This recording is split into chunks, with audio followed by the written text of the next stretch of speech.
लोग जानते हो दुनिया का सबसे पुराना पैसा कौन सा है? वेश्याओं का। हमारे बिना तो स्वर्ग भी अधूरा है भाई। An undercover investigation reveals the scale of prostitution on a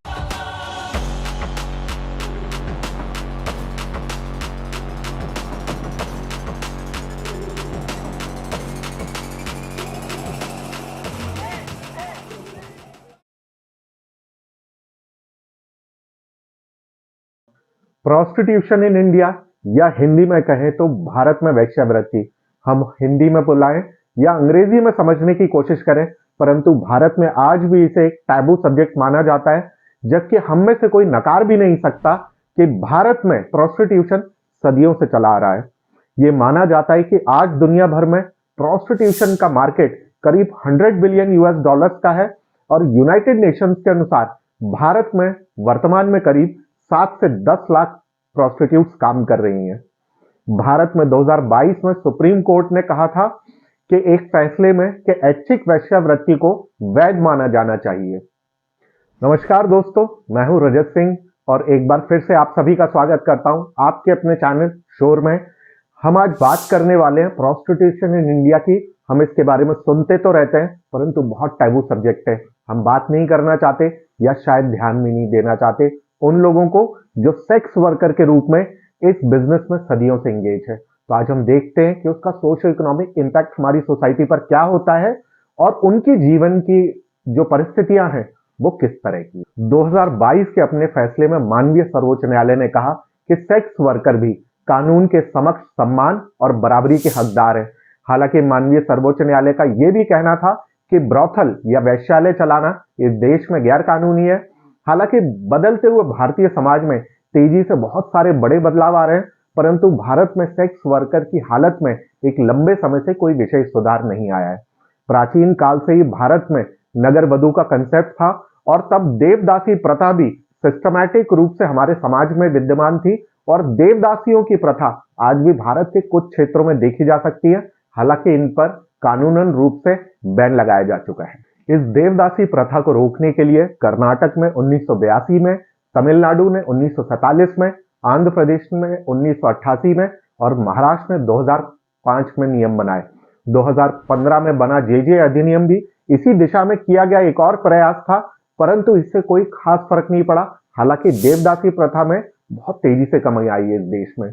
Mughal काल की ओर अगर हम देखें तो वैश्यावृत्ति की प्रथा उस समय तवायफ और हरम के रूप में बढ़ने लगी थी।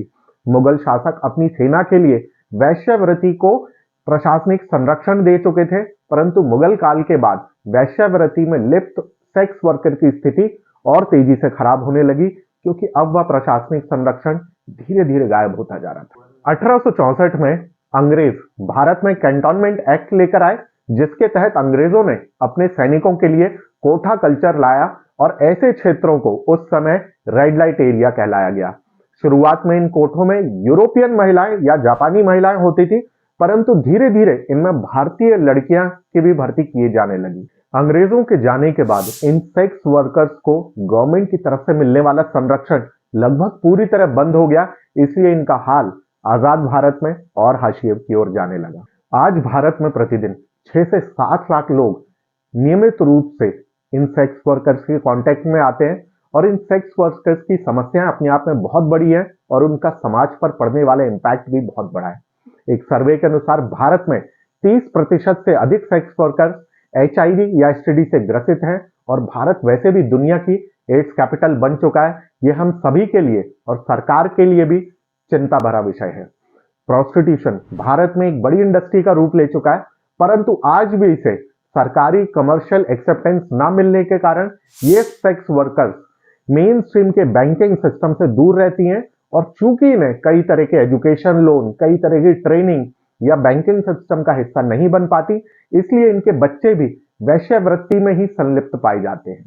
अधिकतर सेक्स वर्कर्स के पास कोई अन्य या बेहतर स्किलफुल ट्रेनिंग नहीं होती, ना ही कोई एम्प्लॉयमेंट ट्रेनिंग होती है, इसलिए करियर को लेकर और अधिक बेहतर विकल्प नहीं होते इनके पास और समाज में लोगों का इन्हें हे दृष्टि से देखने के कारण ये खुद को इस सोशल ऑर्डर से फिट नहीं पाते और सेक्स वर्क ही इन लोगों को एकमात्र ऑप्शन लगता है, इसलिए पीढ़ी दर पीढ़ी एक लंबे समय तक ये और इनके बच्चे इन्हीं कार्यों में अक्सर संलग्न पाए जाते हैं। अगर हम आगे की राह की तरफ देखें तो सेक्स वर्क को लीगल बनाने के मुद्दे पर इसका विरोध करने वाले या इसका समर्थन करने वाले दोनों ही पक्ष के लोग अपना अपना न्यायोचित तर्क ढूंढ सकते हैं और दोनों को हमेशा लगता रहेगा कि उनके तर्क हमेशा सही है। परंतु शायद अब समय आ चुका है कि सेक्स वर्क को अब सामाजिक मान्यता भी मिले, क्योंकि सुप्रीम कोर्ट के जजमेंट के बाद यह लीगल तो हो ही चुका है। आज भारत में लगभग 6 से 10 लाख लोग सेक्स वर्कर के संपर्क में नियमित रूप से प्रतिदिन आ रहे हैं, और अगर सेक्स वर्कर्स को पहचान प्रदान करके उन्हें बुनियादी श्रम अधिकारों की गारंटी प्रदान नहीं की गई तो शायद उन्हें बेहतर स्वास्थ्य सुविधाएं हम कभी नहीं दे पाएंगे। और अगर इन्हें हमने अपने लीगल फ्रेमवर्क में शामिल कर लिया तो शायद भारत में एड्स या एसटीडी पर भी कुछ अंकुश लगाने की संभावना बन सकती है। और वैसे भी सेक्स वर्क को कोई भी समाज कभी आज तक रोक नहीं पाया है, और जब तक यह पेशे के रूप में मान्यता नहीं ले लेता तब तक मानव तस्करी यानी पैसे की लड़कियों को खरीद और बिक्री यह नहीं रोकी जा सकेगी। और हम अक्सर न्यूज़पेपर में या न्यूज में देखते रहेंगे कि लड़कियों को खरीदा और बेचा जा रहा है और उनको जबरदस्ती सेक्स वर्कर बनाया जा रहा है। हालांकि सेक्स वर्कर की सेफ्टी और संरक्षण के लिए भारत में कई कानून मौजूद हैं, परंतु सेक्स वर्कर की जिंदगी को बेहतर बनाने में हमें आज भी एक लंबा फासला तय करना। हमारे साथ अंत तक बने रहने के लिए आप सभी का धन्यवाद। तो लाइक कीजिए, शेयर कीजिए, सब्सक्राइब कीजिए, और हाँ, कमेंट करके जरूर बताएं कि आपको ये वीडियो कैसा लगा। हमने कोशिश की समाज के एक प्रासंगिक विषय को आपके सामने इस तरह प्रस्तुत करने की कि आपके सभी पहलुओं को जान पाएं और बेहतर समझ विकसित कर पाएं। धन्यवाद।